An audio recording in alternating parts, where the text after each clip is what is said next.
Welcome to the Champion Within podcast, your go-to spot for unlocking a winning mindset. Whether you're an athlete chasing greatness, a parent cheering from the sidelines, a coach leading the charge, or an educator shaping young minds, this pod party is for you. Hey, if we haven't met before, I'm Kate McCauley, your pod party host, former educator turned mindset mentor. I get to meet people where they are and get them to where they want to go. Expect awesome guest conversations with athletes, some solo chats to level up, and always leave this pod party with quick, powerful strategies to help you and your crew push past limits, embrace challenges, and crush goals both on and off the field. Let's tap into the champion within, because greatness is just a mindset away. Hey everyone, thank you for joining me on The Champion Within. I am first time on location recording a live podcast today. I got to tell you that I am really inspired by this person every single day. But today I got to sit in and watch him speak to a group of students at Villanova Law, and he took it to the next level. I cannot wait to share this guest with you. Johnny Sneh is with me today, and he is going to tell you a little bit about his journey. He has so many different things going on in his life. We could probably do a whole series with him. I know you are going to lean in, listen, and learn. Get ready and steal the wisdom and mindset he has to share. Johnny, how you doing today? Yeah, I'm doing very well. Thanks for having me, and thanks for coming to our event. Excited to be talking to you. I was just talking to one of the professors at Villanova here, and she said, "How do you know Johnny?" I said, interestingly enough, it was from youth football, not when you were an athlete. I'm not that old, all of my listeners. I was a volunteer there. My husband is still a volunteer. He's a better human than me. My kids are old and out of the program now, but John had wood ice company amongst all of the other things that he does, just a small part of his life. We were purchasing from local businesses there. That's how we originally got connected. We did some fundraisers. He gave back to the community in so many ways to our football organization. That's how we originally met. And I'm sure John does remember this, but my oldest son had a crazy situation with an appendix and ended up staying in CHOP for 2 weeks. John brought a really cool gift for him over, and it is something that my son has always held on to. And John is just the type of person where when you meet him, you're inspired in so many different ways. I had to have him on my podcast because I know he's going to inspire you. That's actually how we first met. I've continued to be inspired through social media and different things that he's doing. Let's start there. Let's talk about your impact on the community. What were you doing at that point? And then we'll come to where you are today. Tell us a little bit about that journey. So at that point, I was trying to just see how I can give back to the community. I'm always focused on technology, and I've always been pretty big in technology. And sometimes technology is far away from the community, because the community sometimes just want you to go to the food bank, local food bank, and hang out and help out, and the little water ice stands, and just giving back to the kids and being able to see their joy and their smiles, and then doing something entrepreneurial within the neighborhood that's very local. I've never done anything like that before. All of my entrepreneurial exposure has always been on large businesses or technology-based startups. So it's really good to get into that stage and get to meet people and get to meet different people, right? Because I grew up in Drexel Hill, so Ridley was not a place that I got to meet people. So that was really nice. I remember that time when your son was sick, I was traveling for business in South Africa, and I went to different places. And within South Africa, there was a group of ladies that we've met, local entrepreneurs. So when I travel to these countries, I like to eat their local food. I like to meet their people, and they were telling me about some heritage things they had to take back, souvenirs. The one lady was handcrafting this event, and she said, this is from South Africa, but it's also from West Africa. And it's like a windmill. It talk about healing. It talk about physical healing, emotional healing. And I remember where I grew up in West Africa, we had some similar things. So I thought that was going to be a really good thing for him as he recovered, when he thinks about, because first is the physical, right? And he's feeling it, and it sucks. But then it's also emotional. Mm-hmm. And then it's mental, because you keep it even when you're healing. It reminds you of that time, and it reminds you of time of peace. So I thought that would be the great little small thing, I can bring back from my trip. So I always look for some things like that. It was really kind of you.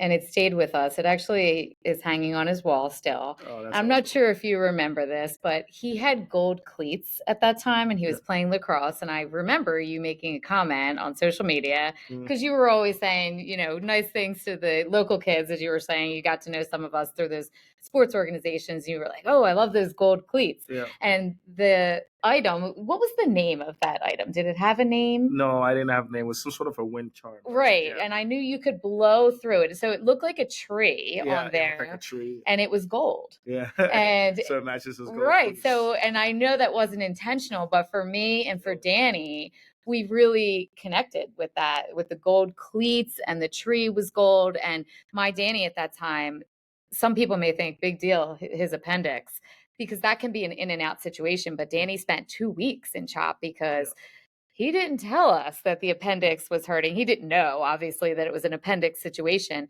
He ended up getting an infection and he was in CHOP for 2 weeks, lost weight. He couldn't even run for about 6 months. It took him to get back to really any level of athletic ability, which was tough on my son because he was a lacrosse player, basketball player. He just loved movement, and that blowing into that. And you had told him about those women, how you could make a wish and set goals.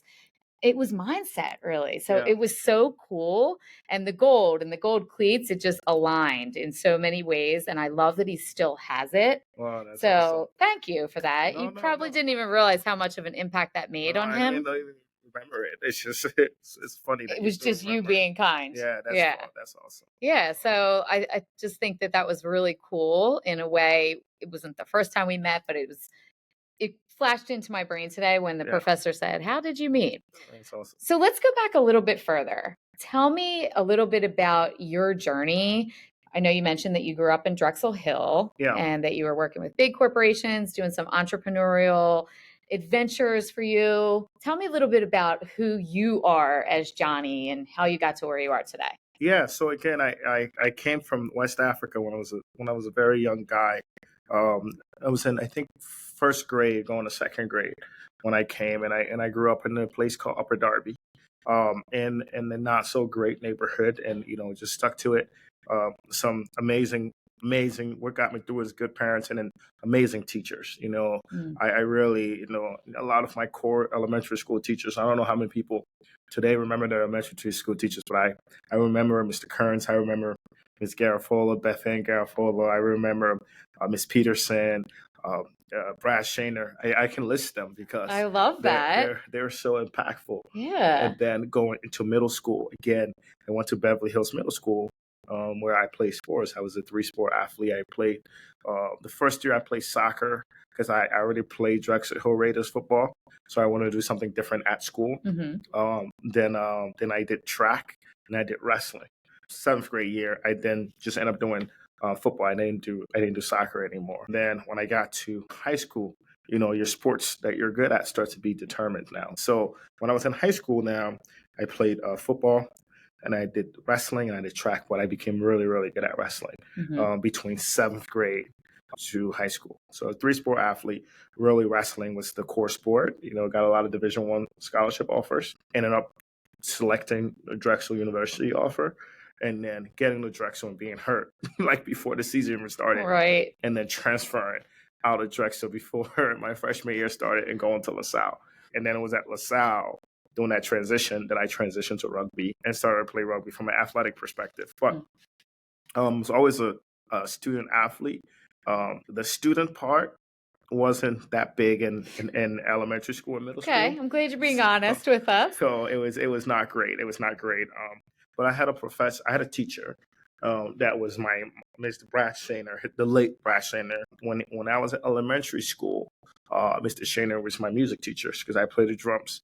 I had some, mishaps and some troubled times, not being the best student, even though I had some great teachers around me. But my personality made the teachers still like me and say, he's a really good kid, being bad. He always lectured me and as that person that you can be this and you're such a good kid. Why would you, why did you just walk out without a hormone pass to go to the bathroom? Just like silly things like that. But he was such an inspiration to me. In 8th grade, I was in a marching band playing the drums. And then I even started doing concert choir because he said, hey, you need to get more into music. I know you're an athlete, but music will be also great for you to mix your talents. He was just really great there. And I remember he passed away from cancer into my sophomore year of high school.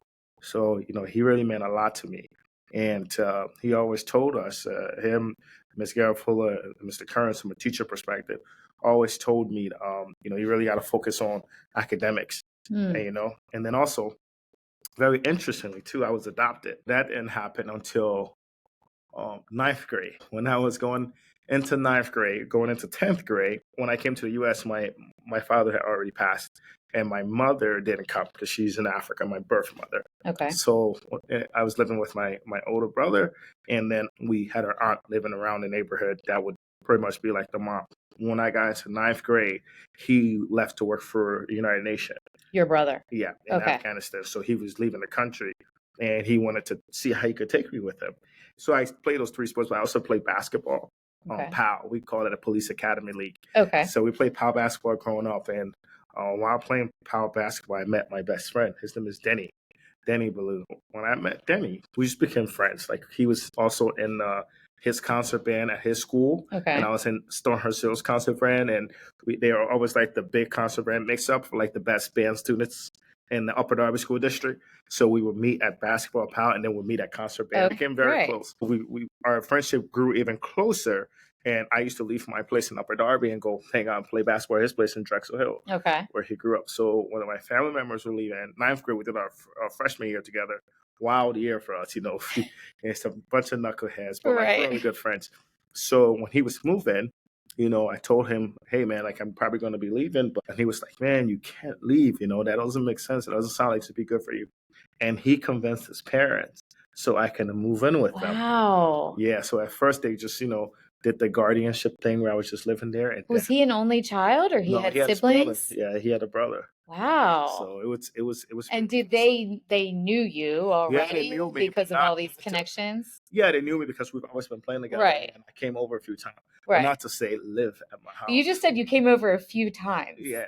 So, I mean, they took a risk here a little bit. Yeah, it's not like they knew you. Yeah, I mean, they knew me from like 7th, 8th grade. Okay. And it wasn't like it's not like I lived in the neighborhood as a kid. I was in the neighborhood. Right. It's not like you were at their house all the time. Yeah, I was at a house a few times. Right. But like enough that like every time we had a big sporting event, like I would go over. Right. But it wasn't like I lived in the neighborhood. I just like came over every night. Right. It's not like you were eating dinner there every night. Yeah, exactly. Right. So that was a very difficult time for them. I think there's an article, Philadelphia Inquirer article, when I graduated, it did something on that. But did you say okay to this right away? Yeah, I mean, I was just excited to be there. He was excited. Yeah, for us, it was just like cool. It's like best friends moving together. Yeah, it's kind of cool. Like for everyone else, there's a lot of things that come along with that. Now that I'm older, I'm like, oh man, like you got their personal space. Yeah. You got, because I had a room there, but like, again, it was 3 rooms. There was 2 brothers, and the other room was like a TV room. Okay. We had a living room, we had a TV room, but that TV room now became my room. Sure. So like that's personal space, right? People are probably used to watching 2 TVs at the time. Right. And, they made a lot of sacrifices. Yeah, lots. And not just that, like financial sacrifices, because now you got to another teenager living with you. That has to eat, that needs clothes. Right. Right. So it was just a lot. And then there's a good group of people from my church too that so I'm a Christian. I'm a very big believer. And there was a big group from my church that knew what was going on. So there's a family, the Smurls, McCoys, folks. They're like 3 or 4 families in the church that's like, hey, we're going to help out a little bit financially too. So it was like a village. Yeah. I do something called the village mentality. Yeah. When I go out and do workshops, if I'm working with a team or a school, if I do a workshop, the team parents come after. I call it the village mentality, because whatever I teach your children, you need to know this so that we're all on the same team. It takes a village. And if I go to a school and I run an assembly, I will have a parent night. It could be a week or 2 later, but same thing, because our kids don't always come and tell us these things, but it does take a village. And when Yeah. you're all on the same team, sometimes we think it's us against them with, school or teens, but when you see people do that, how amazing. Oh, I was blown away. So you can't comes back to you asking me like, why is it so easy for me to give and like to donate? Right. It's just because my whole life has just been people giving back to me. So after college, I had a really good job at Johnson and Johnson, working on a Tylenol professional team and marketing, and then I get bigger. I got bigger into the AI and analytics, and then I ended up going to IBM, Mhm. and then I ended up being like one of the youngest worldwide executives at IBM. Just hard work and a lot of luck, a lot of things going my way, Right. and then I started traveling the world, Yeah. and it was pretty amazing. And then promotion every 2 years, the promotion would happen. I stayed there for like 6-7 years. It was amazing, like how fast I came from a leadership development associate, which is like first year enter, but like from a top school and good Right. GPA, blah blah blah, to like a full time, to like a North America lead, to a global lead while I was traveling the world. Yeah, there's so many things that I could jump in about mindset here, and I know bits and pieces of your story, but for my listeners, I'm going to start, back at your school Yeah, age yeah, there, and some of those teachers, and the Delco in me, I'm just wondering right now. So, Mr. Kearns, yeah, does he happen to be involved with basketball and reffing and things like that? yeah. Small world. Brian Kearns, yeah, Brian Kearns. yeah, yeah. I think he Katie has a. Kearns is his Is his wife. wife? Yeah, he has a. And she lived with me Oh, in college. no way. Delco is such a small place, really. Yeah, But yeah, it's funny. I'll see him sometimes reffing games when my kids are involved in basketball. And when you said Mr. Kearns, I thought it's yeah. I got to think he be has a. him I with, think he has a basketball camp or he something. does. He does. Yeah, So I just had to ask that. But yeah, really cool that you mentioned him a couple yeah. times too. I still keep in touch with him today. Every Yeah. once in a while, I Great go guy. speak at his class. Yeah. I I love was that. one of his knuckleheads that made it. So. So when you were talking about him and the music teacher Yeah, Miss who, Garofola. Miss Garofola is another lady from second grade. She took over like my mom. She, okay. it's funny. My first, and she had her best friend that she taught with in the school. Her name is Miss Peterson. So Okay. they were like keep Johnny in track, but like show him like the American culture. So my first baseball game was Miss Garofola, and then and first her name wasn't Miss Garofola. Her name was Right. Beth Ann Whalen. Right. So And she she was got dating a married. guy called Mike. Okay. And she was like, "Yeah, we're gonna go to the game, but I'm bringing Johnny." So I came to like when they brought me. I mean, they were just dating at the time. They weren't married. I don't know if this. Yeah, I don't think she might as I tell this. Right. But they took me to the game, and this was like a amazing. That's my first baseball. Okay. So Phillies game. She was probably trying to see if Mike was cool, figuring it out. Like if he's nice to my students, I'll like him. Been dating for a while, but I was just like a lot of people saw me in school as like she's like my mom. Okay. So a lot of people are like, yeah, that's every time I get in trouble, somehow she will find out. It should be, What I an would try to amazing tell teacher, her. though. She's yeah, and I think she has 3 kids. Okay. Was it 4? Okay. But like they're like my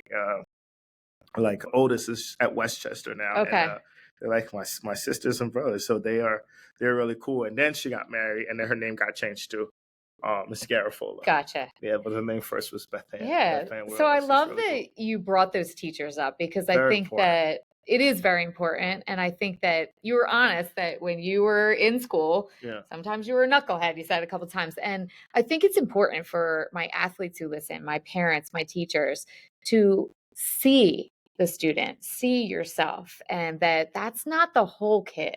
Yeah. That's not who you are. And when that music teacher and your teacher who had passed said, why are you doing those things?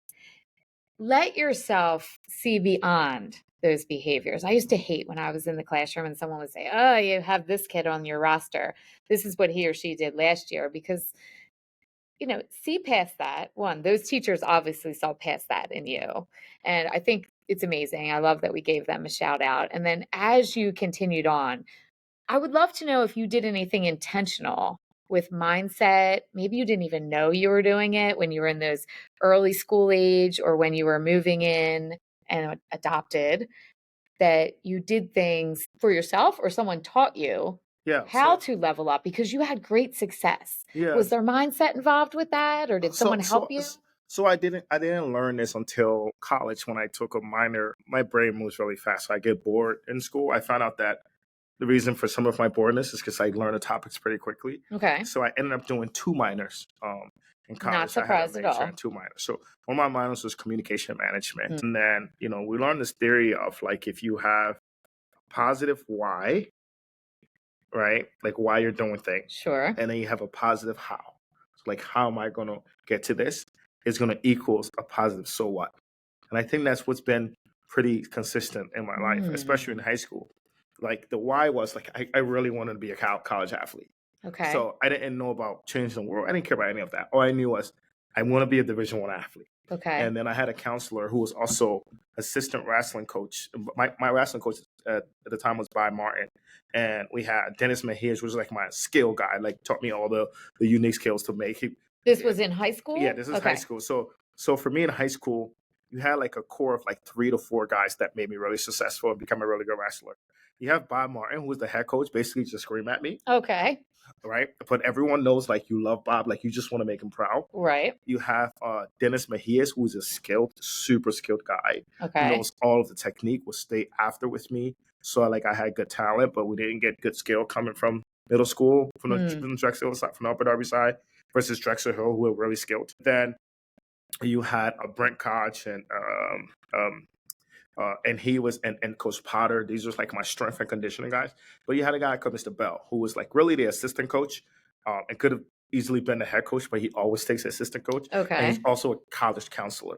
Okay. So that's why a lot of our wrestlers go to Division I schools. Yeah. People don't know that.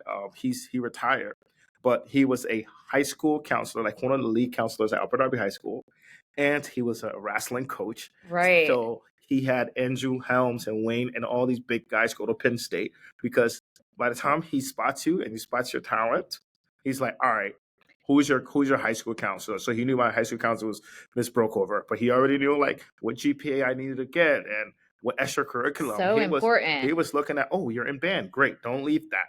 Because I'm like, hey, we have wrestling practice, but I have band concert. He's like, try to get the practice done and try to go to a band concert. Because he was so important about keeping me in band, keeping me in concert choir, and still wrestling and still just having that full atmosphere. He did a good job. So in high school, when he said, hey, you're going to think you're going to college, and I said, I want to go Division I coach, he knew like I need all these lines. So he was like, hey, man, you need to make your classes. You can't have that many absentees. You got to stay. So my why at that time was I want to get to Division I. So I need to cut weight.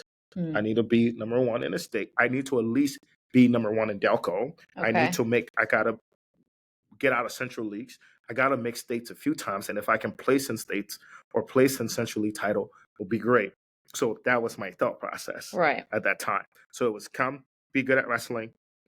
This is your how. Yeah, this is my weight, get to the so why was becoming becoming a Division I college athlete. How is through wrestling, through cutting weight, coming to class, getting the grades. And I heard you say staying after and putting the work in. Yes, you got to stay after. Yeah, I heard that too, which is really mindset. I had to do a lot, and there would be times where, because there was a few good kids in the States, and how PA like Delco works is a lot of us are also friends out. Like we wrestle together off season, right? So a lot of us were talking to each other, like what weight class you're going to go at. Okay. So like Will Resnick was a good buddy of mine. Joe Marino. We were battling in the same weight class all year. Okay. So our records were okay, but whenever we would face each other, one person would win and the other person would lose, and somebody would win this time.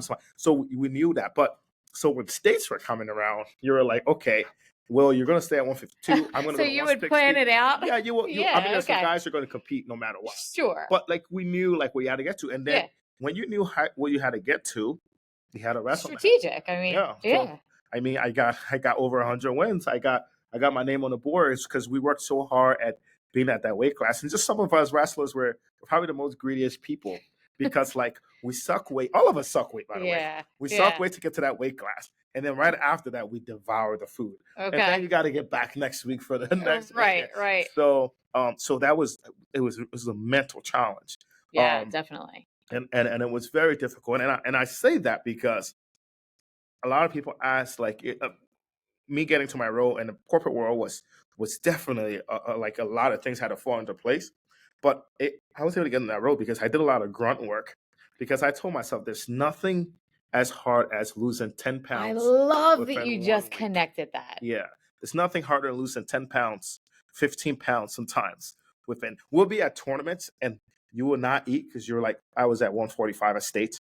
I had to cut like a lot of weight to get to 145. So after you ate, you went up you shot up 7 pounds. Right. And then, so after day one, once you're in the semis, you got to weigh in again. Okay. So you will then wrestle you all gotta day. Then the next night you will go run to make sure that you weighed in right. Oh my and then you have to gosh. wrestle that same day. Yeah. So the amount of hard work and dedication. There is no work you can tell me to do, to stay after work, to do some work Yeah. in the night, to create a presentation, to pull data, to build a code that's harder than that part of my life. Even pledging in college was pretty easy. They were like, guys were like, this is so hard. I'm like, no, I had to wrestle back to back. You're like, I'm a wrestler. Exactly. You can't say hard to me. I love that because I tell athletes all the time that you gain skills along the way from every sport you're in, but that is a perfect connection to what you did as an athlete and how that skill transfers over. Yeah. So if you had advice to a coach, let's start with the coaches first, and then we're going to go to the parents and the athletes.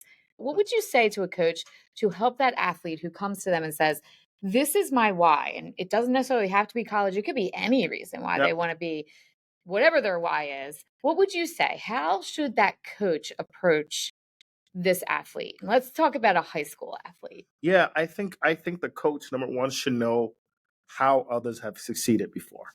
Like they should know a winning formula. Right. And then they will have to adjust that winning formula to the kid. Okay, so like I said. So no copy and paste, right? It's not going to be the same. So Thank goodness. With all my team, by the way, we won the Central League title that year. But with all my team, we had a kid called Joe Kearney who was so freaking good. Okay. He was a technical wrestler. He was not the strongest, but his skill, he had so many wins. His skill was amazing. He started wrestling in like first grade, second grade. Oh, wow. His father was a wrestler. Okay. His brother's a wrestler. It was in the DNA. Yes. Okay. So I didn't start wrestling till like 6th, 7th grade. Right. And so you're a different kind of wrestler. Yes. That Coach Bell, couldn't come to me and say, look, technically, I need you to win this. He had to come to me and say, look, there's these 4 big tournaments. Whatever you do, if you don't win all these other tournaments in place, you need to win these tournaments. Okay. And we're not going to win it with skills, because most of these guys, by the time you get to your top level, are probably more skilled than you. So you're going to use it with strength, and you're going to use it with the fact that you have more endurance than most people. Okay. So it was taking that why, I want to get to Division I, and then doing the how. And then when writing my essays and I was getting college visits, he told me the story to tell them. The story is I started wrestling 7th, 8th grade. So I have more endurance than most people, and I have the strength of anyone I'm going to wrestle. Right. And if you, Mr. Coach, bring me into your program, I'm going to look for a skill. You need to put me up with a technical wrestler that can really build my skills. And that was the story that was told to Jack Childs at Drexel.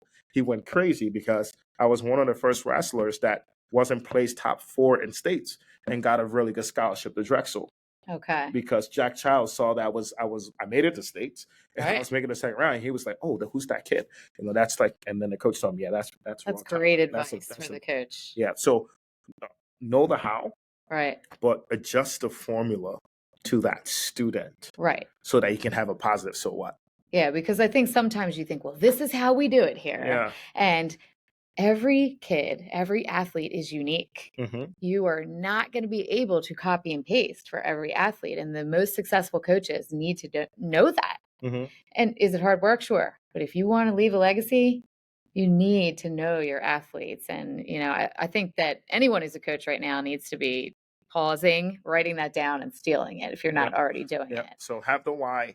It can be athletic why, it can be have educational why, they want to get to this school, right? So they need to get these grades, and then adjust to them. You might have kids that are like, I want to go to Harvard, and sure, but they're not going to have all A's. Right. You have to have an honest conversation. You got to have an honest conversation. Say, okay, well, since you're not going to have all A's here is how we compensate. Like you're going to have you need to have a really good volunteering story. You're going to have to be building in Ridley. You're going to have to be doing it every food bank. Right. You have to go to every police outing. Your application has to shine. And it has to show that, hey, it needs to show it's the so what effect, right? It's like, it's got to show that, hey, this kid may not have the best GPA. You got to make someone always question. I don't have the best GPA, but he went to Panama to go build houses. Okay, he feeds the homeless so he's doing so much. Maybe he doesn't put that much time in getting a GPA because he just wants to change the world. So now they're looking at your application differently. Right. You have to stand out. You have to stand out. The so what piece is really cool. Yeah. And you take that with you now in everything you do in business. Everything. And so once I've learned that theory in college, I started applying it to post-college. Right. Like I'm going to steal it, just so you know. I think it's genius. Yeah, I stayed, and it's a theory. Some guy did the theory, but it's also a communication theory, so it matches it. Right. So it says a positive why, a positive how equals a positive so what. In college, I was like, listen, I don't want to just get in a job. I need to be in like a leadership development program. Right. Because I started hearing about some of these students that get out of like Harvard and Columbia, and they go into what they call the Glassdoor program. Okay. So there's all these companies that have leadership development programs. Okay. They call it a Glassdoor because you're fast tracked through the company. Meaning you get promotions quickly. Yeah, meaning you're exposed to upper management leadership. Glassdoor meaning what? That you can see it quickly happening? You're going through, like everyone's going through the regular door, but you're going through these leadership programs are very, very difficult to come in. Out of the Pennsylvania area, they put like UPenn kids in it. Sometimes, if they're not going to do UPenn kids, they're going to go Villanova kids. So then I started looking at like, how the heck are they getting in here? Like, what's the formula? So like that was my why. My why was like I did not want to go to a regular program because I had but I'm going to be in the corporate world. I wanted to end up adding a second major. While everyone was graduating, I stayed an extra semester. So your so what? My soul was shining when people were looking at you. So when I did this, I had an extra internship too. Okay. And I had a co-op, which is you leave campus, and I didn't care. Like everybody wanted to graduate in time. Everyone's cared about starting the first. I didn't care. Right. Because I was like, my why is I want to be in one of these leadership development programs. And I can't get into one of these through just being the top student at LaSalle or Temple, or like they're taking UPenn first if they're doing here. Right. Most of the programs, they're like, if you look at AWS, Microsoft, like the technology companies, unless it's Comcast, they're looking at other people. But even Comcast, they're not looking at Comcast going to take a Penn kid over before they look at everywhere else, right? Yeah. Then if you get lucky, if you're from Villanova, like you're next after Penn. Gotcha. Like if you look at the school rankings here, right? Sure. Like if we're going to be honest, right? Got to be honest. Are you a coach or parent looking to boost confidence, build resilience, and create a winning mindset? It's time to discover the champion within. I'm Kate McCauley, founder of The Champion Within, and I'm here to help you transform your mindset, reach your potential, and thrive in school, sports, and life. With 20 years of experience as an educator and a mindset specialist, I know what it takes to empower teams and individuals to step up, stay focused, and perform at their best. Book a free call with me today. Let's learn how the Champion Within programs can be customized to meet your needs. You can visit my site at shop.danunow.com, or even easier, go to the show notes, click on that link, and book your call. I was like, so what would you tell that athlete or student? Maybe it's not an athlete listening. I think most of the listeners are probably athletes, coaches, parents of athletes, and a lot of teachers, some business owners, now that I'm thinking of some people who send me messages. What are you telling that parent or maybe the athlete? I hear the so what for the coach. I feel like when I'm hearing you that you're saying the shoulds and the supposed to's. I have to graduate on time. All the people saying, I want to look at me. I did this quickly, or I'm with everyone else. What would be your advice if someone came to you and said, well, everyone says I should do it this way? If someone approached you, what would you tell them? It's a different formula depending on your why. The how is always geared towards the why. And that's going to equal the positive so what. Right. So if you don't have that why figured out, then you have a problem. How can they figure out the why? Again, I think it's going to come from inspirations. I think I think the why is even going to change, as you're living. Because my why was like, I want to get I want a leadership program. I want to make a heck load of money Sure. when I get out. So like that was my why. And then my mom passed, and then I wanted to go to Africa and give back. Right. So I left this amazing job when I was at the thing I wanted was that leadership. Right. I was at the top at AWS, which is paying a great amount of money, and then I just lost it, and I had to resettle. And now when I came back from Africa 8 months ago, my why was like, now I want to have this greater Now, hold thing. on a minute. Don't skip over the Africa part. Yeah, no, that was because fun. you just said something that I think I want my listeners, I know I want my listeners to hear. Yeah. I think it's important for everyone to hear something that you just said, and you correct me if I'm wrong, but you said your why can change. Yes. It can And I change. think it should change. Yeah, it changes. It would be strange if your why, if my why, one of my listeners, athlete, parent, coach, if we had the same why all the time, life would be boring, for one. And you need to keep being inspired. And when we do new things, you and I were just talking before this podcast, I thought I would never go back into a school and do things again. And then I step in and do things with students, and I think, well, I sure do love it here, but I love being with corporate people too. Yeah. So your why evolves and it changes, and it should, and it's okay. You don't have to be on a straight path. I think that I want people to hear that, because you quickly went past that, and don't go past the Africa part too quick. No, it doesn't. Because before we come back, because we're definitely going to talk about what you're doing now, but you left that big corporate job and you went to Africa. Tell us, one, what your why was and what you did there, and how these skills as an athlete helped you mindset wise. Yeah. So when I was in Africa, it was more about pressing the reset button, figure out what my why in life was. I love that. And why was it that? Right. And a lot of the answer left to money. I was like, but is that the real thing? And it was a mental shutdown for me. It was to really watch the water. I was born by the river. So it was good to see where I've never been there before. So it's good to go and see where I was born.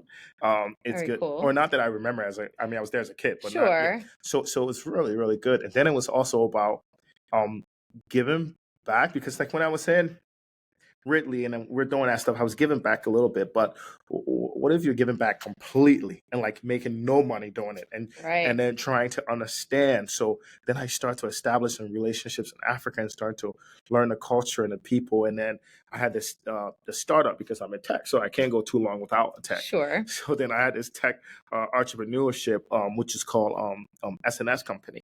Then I built this technology to help people from Africa give back to their family members. And when that happened for me, it was that I always wanted to do something in Africa. Mm-hmm. And when this happened, I was like, this is a sign from God. That's like, this is when you just leave everything.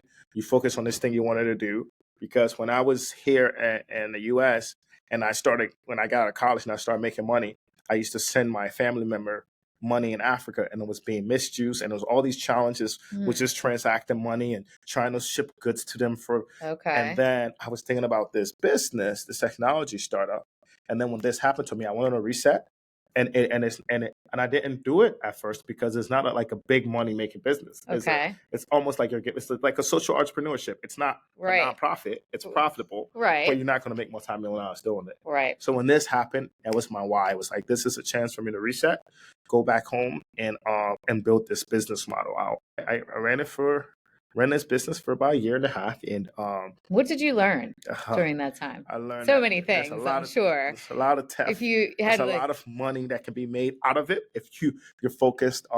We had like close to $1 million in transactional revenue. Wow. So it became bigger than I thought. And then professors from Villanova, everyone started to notice how big this social entrepreneurship. Sure, right. This little thing that you were going to do. And they asked me to come over and be an entrepreneur resident around international law and AI/ML. Here at Villanova. Yes, at Villanova University Law, for the grad students. And then I saw them present something to you today. Yeah, it's a little. You're very humble. Yeah, it's a little. But little something. Let's give a little shout out to that, because I thought it was pretty cool. Yeah, it's like a it's for being like an adjunct here, the entrepreneur law and fellow. So it's like looks like a law degree, but I'm not a lawyer. I'm just but you're guy. Yeah. But it was nice. Simple guy. Yeah. You're very humble. I love it. But I mean, you are making a big difference here. Yes. I mean, the university and then And then when I came back, I want to transition and put someone else to run my company. So I'm still trying to figure that part out and what it's going to be. And while I was doing that, of course, a lot of people know me for my movement and my thought perspective on cognitive AI and cognitive technologies. So a pretty large consulting firm asked me to be a technology advisor to some large client. Now I'm back in the tech space, corporate. You just tech can't space. get out of it. It just keeps drawing you back in. You're good at it. Yeah, working with Fortune 500. And how does your skills as an athlete, your mindset help you with that? I think again that wrestling days of just being, because you're going to ask me, how the heck can you teach 2-3 times a week at Nova and then go do all of that and still work with demanding Fortune 500 customers? The late nights, the hustle, the trying to understand that. I think as an athlete, you most times learn how to communicate yourself, communicate with your teammates, communicate leading that team. Our team is large. Our consulting team is like 2,000 plus individuals. Wow. So I have some large projects where I'm managing 30 to 40 people at a time, really, really smart people, the Harvard graduates and some of those smart guys, but trying to manage them as a team player. So I think that team, that leadership plays in. And I think that just get her done attitude, especially when you're looking at the space of artificial intelligence, machine learning, and cognitive computing. There's a lot of speculations. There's a lot of, can we actually do it? And is it going to work? It's still having that mentality of like, yes, we can, and we are, and here's how we're going to do it, and let's push it, and let's push this button. So I think it's that wrestler in you. Yeah, and then it's that competitive athlete, track and wrestling. So I think that's been great for me.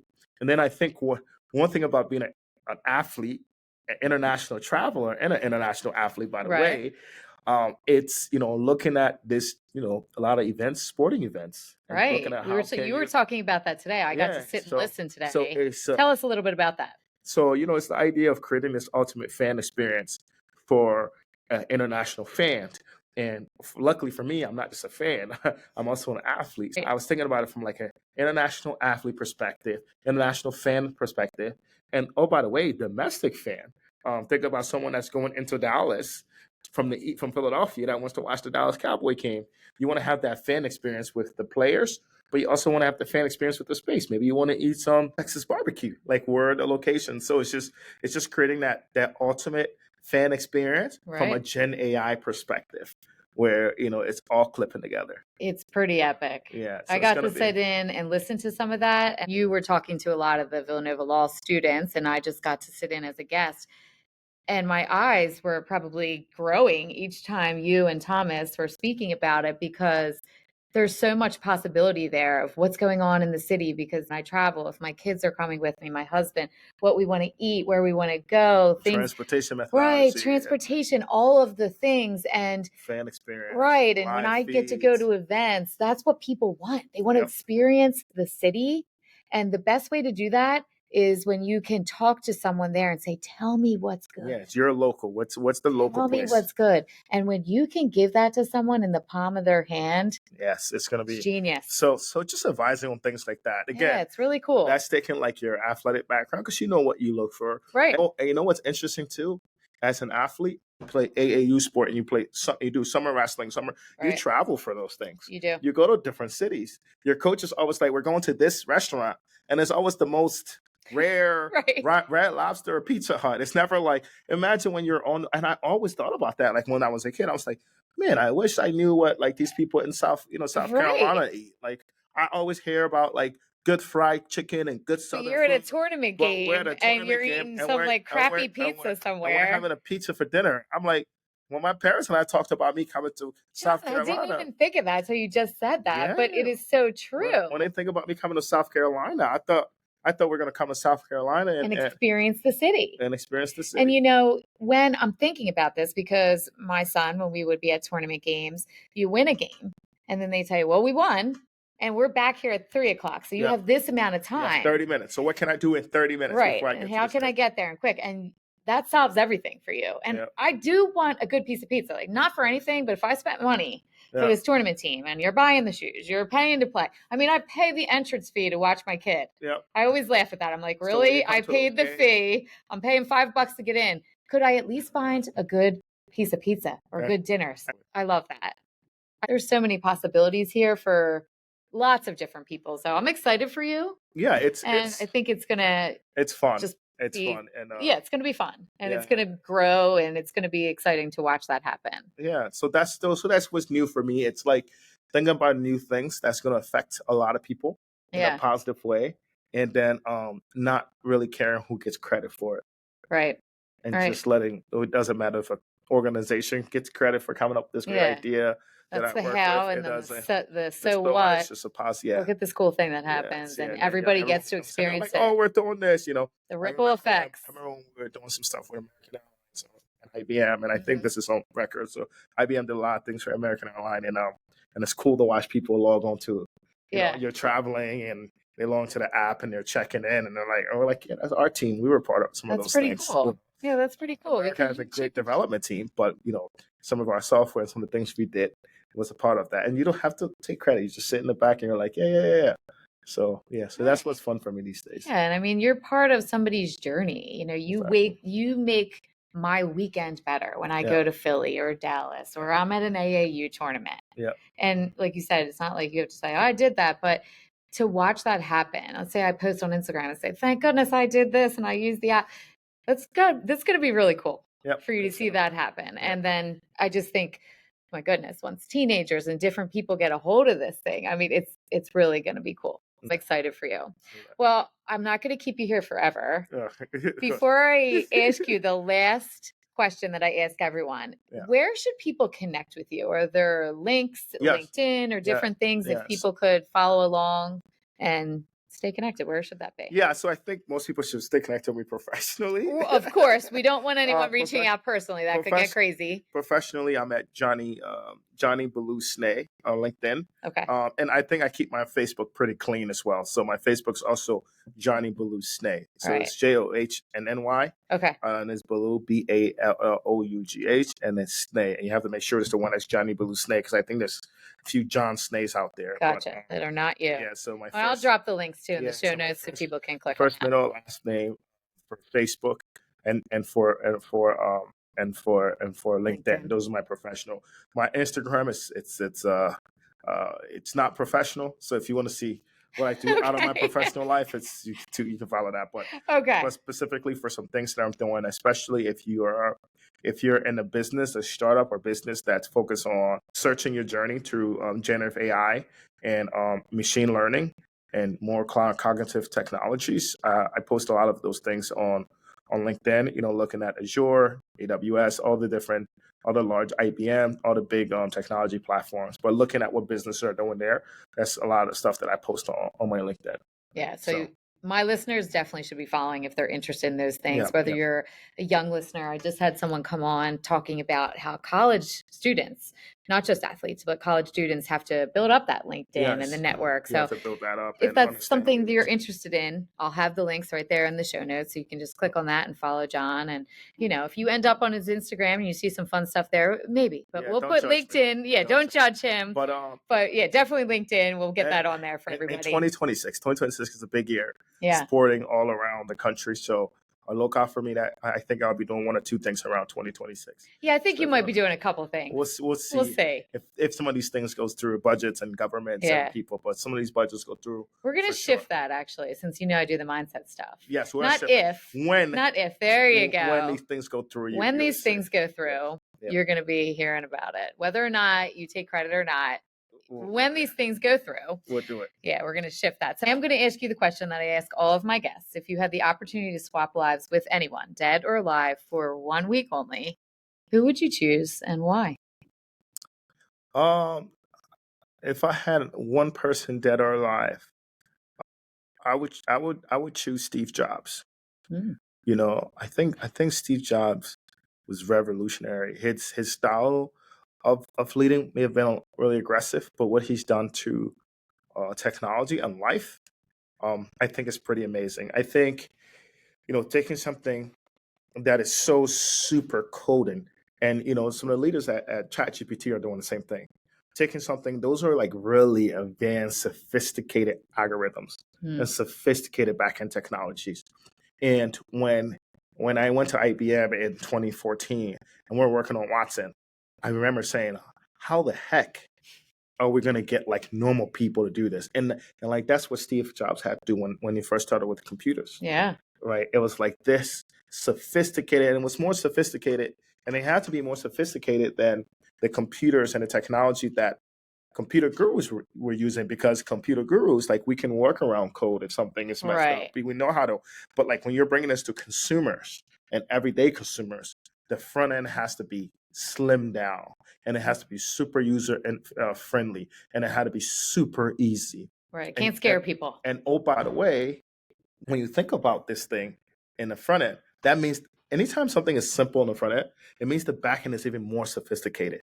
So the way he ran that thought process, the way he ran the students, the team that were building that, to try to say, hey, slim this down. It's impossible. It's so hard. Just to spend 1 week in his life, right?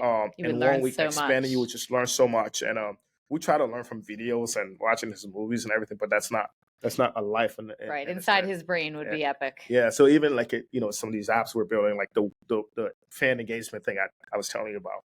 Typically, when I look at that user interface and you're building, you would say, okay, I'm going to have something here for transportation. I'm going to have something here for restaurant, and I'm going to have something here for sightseeing. And I'm going to have you click down and then you get the options, or I'm going to. Right. But is that really what the users want? I think they want to say, I want to see this. And they want that to pull down. Then they want to click on, okay, what a transportation route. Right. Then they want to be able to call on Uber, but they don't want to have that separate. So it's just thinking about it backwards, and now using technology and the back end sophisticated to make it. So I think spending a week in his life, understanding how he does these things, understanding what he does before his launch, after his launch, when things are messed up. I think I would want to do the week. Like, I want to do 3 days before the launch. Okay. You're picking the actual week. Yes, I love it. I love it. I want to do 3 days before the launch, because you got to figure out, is this code going to work? Right. What are the last here correct? If we're going to do a dev code, so it's going to be a live code, or we're going to do offline. What are we actually coding? Sure. The day of the presentation itself. Okay. Presenting and seeing how the what does he do that day? Every time he presents the world, something big happens. It does. So seeing that, and then seeing the 2 days after effect, because sometimes now the world wants everything, but the shit he just presented isn't ready yet. Yeah. So how does he deal with that demand? Yeah. So I mean, it would be epic. My week would be a few days before presentation, so I can see what the code actually looks like. The week of the presentation. Can you imagine presenting like just him? I mean, it would be. Yeah, just to see what the world is going to do. Yeah, and then the after effect. When the demands are there and they're like, hey, what's this thing? What you say is real. How do you handle those press conferences? Pressure. How do you communicate? Right. With that? How do you communicate with your team? How do you communicate with the press and let the people They want it, and we don't have it. How do you decide the timelines? Yeah. I think that's an awesome answer. I love it, and love that you got super specific. The exact days that you're going to do it. Very specific about that. I love it. Well, is there any last advice that you would give our listeners? No. You gave so much wisdom. Thank you for all of that. But is there anything else that you want to say or share? I think that I really believe in. I told you that story about me graduating later. And a lot of my colleagues, that my classmates who were graduated, started their job, and at the time I was like, darn, I wish I got a whole nother semester, 4 more months, and these guys are already ahead and they can buy drinks at bars, and I still got to ask them for a drink, but then when I got promoted, and then I got promoted again, and I was at like 30 years old as a director, while all my guys and people that I grew up with were like associates. Sure. Then it was worth it. I think make your why fluctuate your plan, customize it to meet your why. Right? Nothing comes out of the box. Customize it to meet customize your how to meet your why, and then just stick to it, and don't be envious of someone else's shine. Let them shine their time, and you're gonna get your time when it is your time. You make sure you really execute and you don't let down on it. I love that. I feel like we had 5 or 6 quotes in there that we're going to have to pull out. That is great advice. I love it. Well, thank you so much for hanging out with me today. I loved the conversation. Thank you for listening to us on The Champion Within. Make sure you go down to those show links, click on them, follow, and pay attention, because 2026, you're going to see some epic things probably before that. But we will definitely talk again, I'm sure. And thank you again for your time. No problem.